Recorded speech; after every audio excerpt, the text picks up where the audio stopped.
Am I the jerk for demanding my sister pay me if she wants me to babysit my nephews, even if her best friend's mom is dying? Posted by you/pretend_mode_9494. I, 29F, am child-free by choice. My sister, Carlene, 27F, has 2 boys, ages 3 and 2.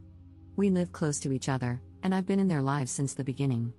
We are each other's only family, coming from a broken and dysfunctional background.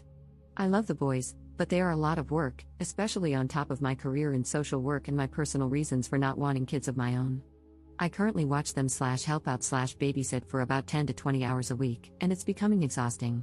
The time I've been needed has slowly increased, and over the last 7-ish months, it's been like this.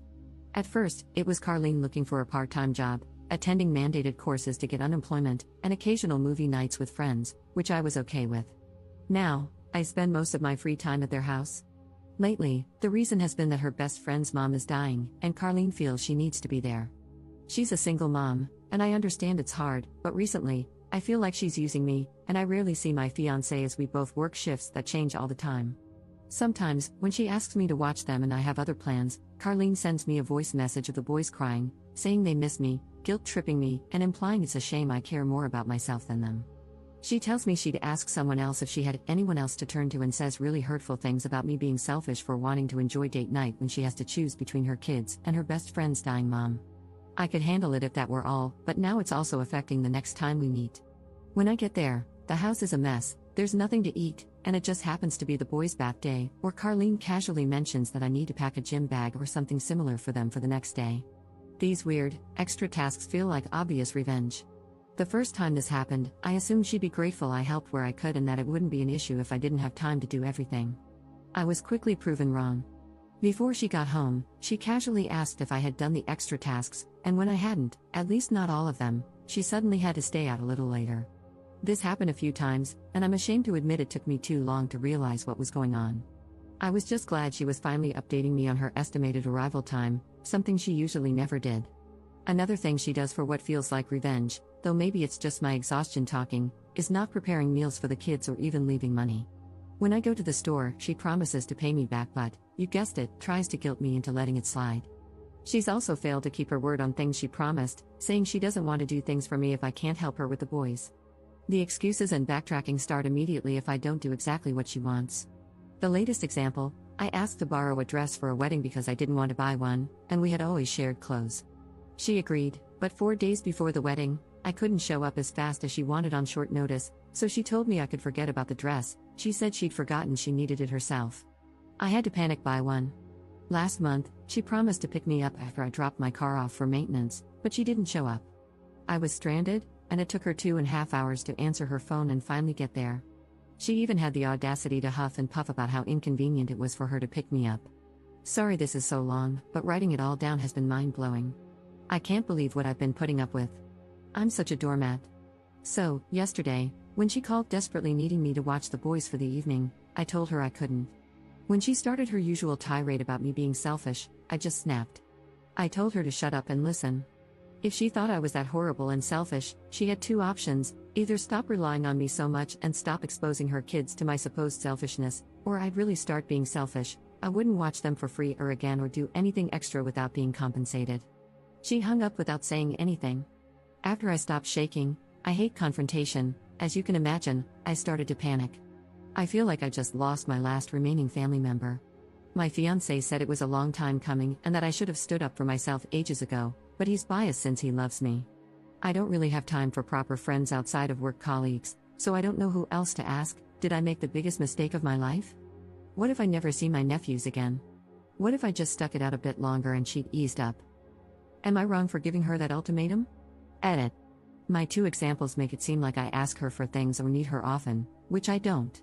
The promises she breaks can be as simple as having food for the boys when I'm with them.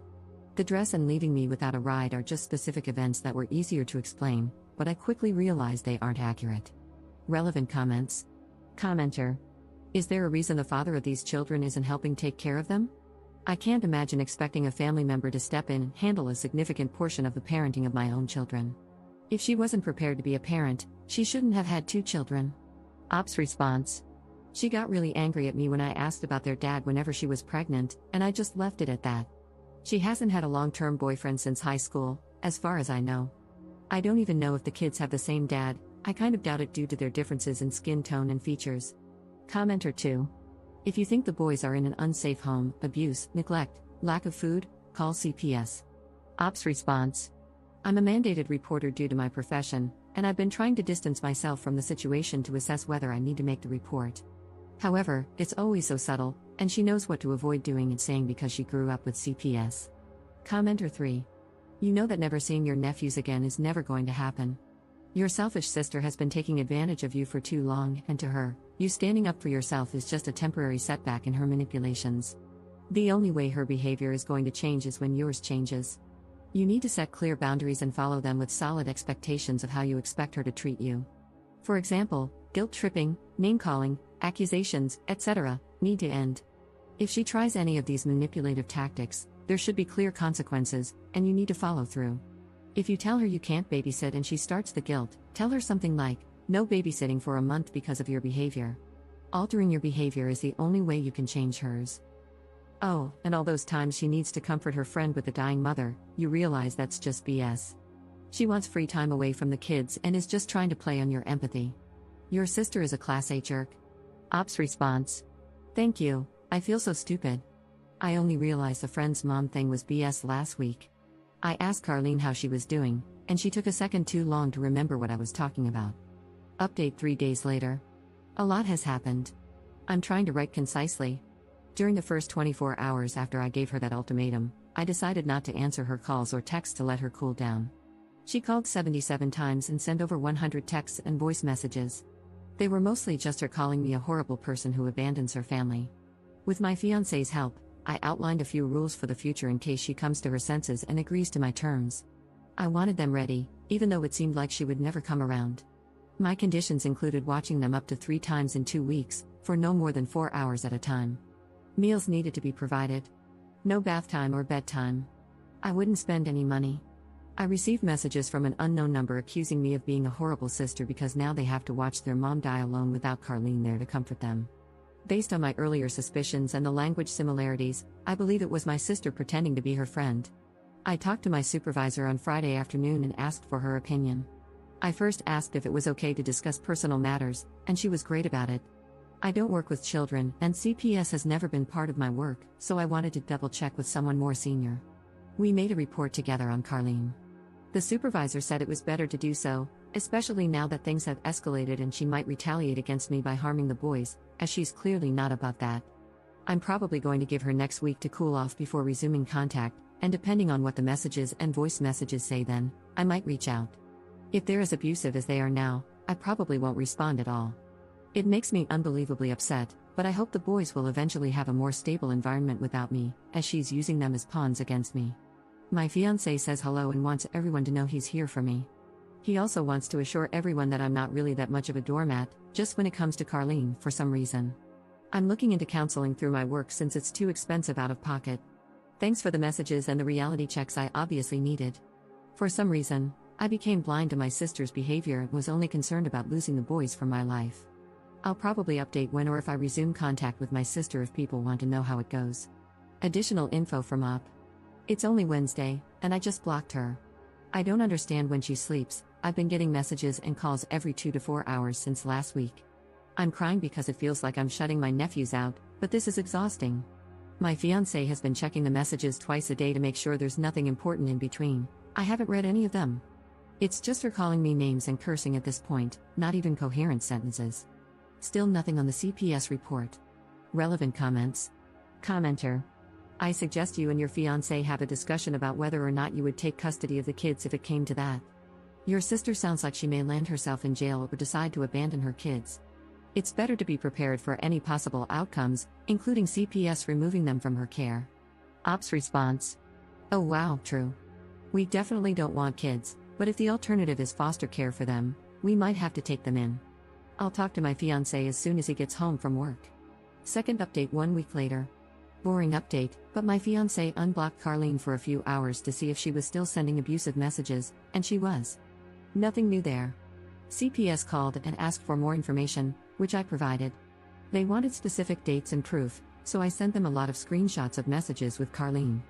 I chose to make the report with my name on it, as I felt it added credibility.